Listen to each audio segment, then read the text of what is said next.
Sir कुछ कहेंगे क्या सर? सर कुछ कहेंगे क्या? हत्या कराई जा सकती है, श्री योगी आदित्यनाथ द्वारा यह सब किया जा रहा है। कोर्ट से गुनाह बयान दे दीजिए भाई, क्या नहीं देंगे। अभी जिस व्यक्ति को आपने अपनी स्क्रीन पर देखा वो कोई आम आदमी नहीं बल्कि यूपी प्रशासन में आईजी के पद पर अपनी सेवाएं दे चुका एक पूर्व आईपीएस है। आखिर ऐसा क्या हो गया कि जिस पुलिस की 26 साल सेवा की वही पुलिस इनके पीछे पड़ गई और इन्हें जज के सामने और मीडिया के सामने रो रो कर ये कहना पड़ा कि मेरी जान को खतरा है, पुलिस प्रशासन मुझे मारना चाहता है। आखिर ऐसा क्या मामला हो गया?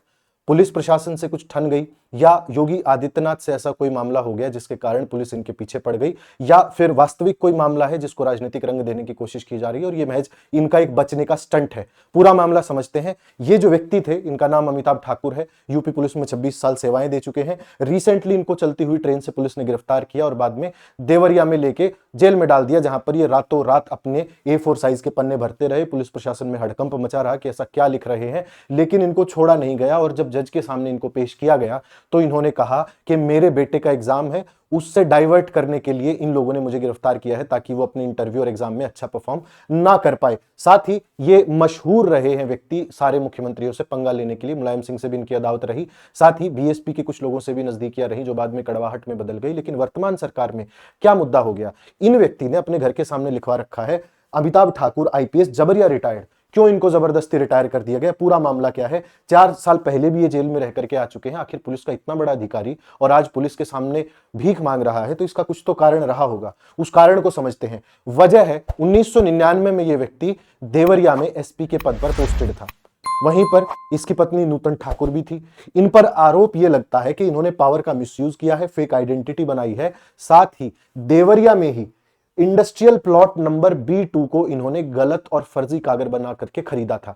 इनकी पत्नी के नाम गलत कागज बनवाए गए। उन्होंने पहले इस प्लॉट को खरीदा, उसके लिए गलत सर्टिफिकेट दिए गए, गलत आइडेंटिटी दी गई, गलत एड्रेस दिया गया। लेकिन उसी प्लॉट जिसकी कीमत 3 लाख थी और जिसे 99 साल के लिए लीज पर लिया गया था, थोड़े ही दिन बाद उसी प्लॉट को इन्होंने एक इंडस्ट्रियलिस्ट को बेच दिया, जिसने बाद में उस पर अपनी जो भी एक्टिविटी थी वो की, लेकिन इन्हें मोटा पैसा उस चीज के लिए मिला। आखिर ये प्लॉट इन्होंने क्यों खरीदा और कौन से डॉक्यूमेंट फॉर्ज किए? तो एफिडेविट, ट्रेजरी चालान और ट्रांसफर डीड को इन लोगों ने फॉर्ज किया था। उसके अलावा ये जो प्लॉट था ये नूतन इंडस्ट्रीज के नाम पे रजिस्टर्ड था। नूतन इंडस्ट्रीज नूतन ठाकुर की कंपनी थी, लेकिन नूतन ठाकुर ने अपना नाम नूतन ठाकुर ना बता करके नूतन देवी बताया, जो कि अमिताभ ठाकुर की पत्नी है। आखिर इनको नाम बदलने की क्या जरूरत पड़ गई? क्या ये कुछ घोटाला करने वाली थी? फिर 3 साल के लिए उस जमीन को छोड़ दिया और 3 साल बाद उसी जमीन को इन लोगों ने एक इंडस्ट्रियलिस्ट को बेच दिया। सेल डीड जो है वो सितंबर 2002 की बनाई गई और ये सारी डीड जो थी रियल आइडेंटिटी से बनाई गई थी, जिसके बाद ये पता चला कि ये तो एसपी साहब की पत्नी है जिन्होंने ये सारा खेल किया था और यहां से मोटा पैसा बनाया है। अब समझने वाली बात यह है कि इस छोटे से मामले से इनको कितना मुनाफा हुआ होगा। साथ ही जो डिस्कवरी और इन्वेस्टिगेशन 2025 में हुई उसने पाया गया कि संजय शर्मा नाम का कंप्लेनेंट जो लखनऊ का रहने वाला है, उसके कहने पर एक एसआईटी बनी जिसने बाद में सारी जांच की और जो डॉक्यूमेंट थे वो प्रॉपर पाए गए थे। लेकिन एक बात बताइए कि यह मामला 2025 में क्यों खुला और नूतन ठाकुर ने या नूतन देवी ने जो फ्रॉड किया था, क्या इसका पता पुलिस प्रशासन को पहले नहीं था? नूतन ठाकुर और अमिताभ ठाकुर दरअसल सरकार के खिलाफ बोलने के लिए मशहूर हैं। वो लगातार सरकार की आलोचना करते हैं। दोनों हस्बैंड और वाइफ मिलकर के विसल ब्लोअर का काम करते हैं। साथ ही अमिताभ ठाकुर ने तो अपनी पार्टी भी बना ली थी और ये गोरखपुर में पहली बार पोस्टेड हुए थे जब इनको सर्विस अलॉट हुई थी 1992 में। तो वहीं से इनकी अदावत शुरू हो गई थी, जिसके बाद ऐसा आरोप लग रहा है, मीडिया ऐसी बातें कर रहा है कि शायद कहीं ना कहीं इनका योगी आदित्यनाथ से भी कुछ लेना देना है। ये जो प्रॉपर्टी का मामला है, ये जो इसमें एसआईटी बनी थी और लखनऊ पुलिस जो इसमें शामिल हुई थी, उन्होंने अमिताभ ठाकुर को इतना मौका नहीं दिया कि वो ट्रेन से उतरकर अपने घर चले जाएं। रातों रात इनको ट्रेन से उठाया गया। तो अब आखिर ऐसी क्या जरूरत आन पड़ी कि इतनी रात को इन्हें उठाना पड़ा? और जब इनको जज के सामने पेश किया गया तो ये कहते हैं कि जज साहब मुझे ये लोग मार देंगे और ये प्री प्लान्ड कंस्पिरेसी है मुझे मारने की। क्यों मार देंगे? क्योंकि मैं लगातार सरकार के खिलाफ बोलता हूं। और ये पहला मामला नहीं है जब अमिताभ ठाकुर सरकार के खिलाफ बोले हैं। इससे पहले 2015 में मुलायम सिंह यादव की सरकार में भी उनके ऊपर इसी प्रकार की प्रताड़ना की गई थी। उन्हें मुलायम सिंह यादव द्वारा फोन किया गया और कहा गया कि इस बार पिछले बार से भी बुरा हाल करूंगा। अमिताभ ठाकुर साहब बोल रहा हूँ। तो नमस्कार, माननीय नेताजी बात करना चाह रहे हैं आपसे। कौन नेताजी? माननीय मुलायम सिंह जी। अच्छा। हेलो, जय हिंद सर, अमिताभ बोल रहा हूँ सर। अमिताभ ठाकुर सर आदेश सर। जसाना की दावत वाली बात भूल गए आप, यही करना पड़ेगा आपका। सर क्या आदेश है मैं समझ नहीं पा रहा हूँ सर। अब हम बता देंगे आपको। अब आप सुधर जाइए, तय कह दिया मैंने। ये जेल में भी रह करके आए उस समय पर, इनके चरित्र पर भी सवाल उठे, एक महिला को लेकर के इनके ऊपर आरोप लगे।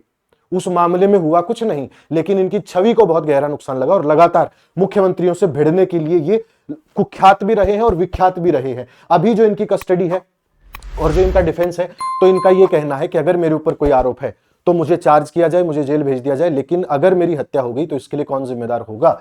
हत्या की अगर बात करें तो ट्विटर पर, एक्स पर इनका बहुत समर्थन है। लोग इनके पक्ष में बोल रहे हैं कि इतने पुराने आईपीएस ऑफिसर जिनको जबरन रिटायर करना पड़ा, आखिर कुछ तो होगा जो वो सरकार की आंखों में चुभ रहे हैं, वरना तो ऐसे व्यक्ति को तो कोई परेशान नहीं करता, और खासकर पुलिस जिसके अमले का वो सरदार रहा हो बहुत साल तक। तो असल मामला क्या है, गिरफ्तार क्यों किए गए? गिरफ्तार इसलिए किए गए क्योंकि सरकार को पसंद नहीं आते ऐसे व्यक्ति जो उनका विरोध करें, जो उनकी नीतियों की आलोचना करें, क्योंकि यूपी प्रशासन में जो हो रहा है उसका इन्होंने कच्चा चिट्ठा खोल दिया है।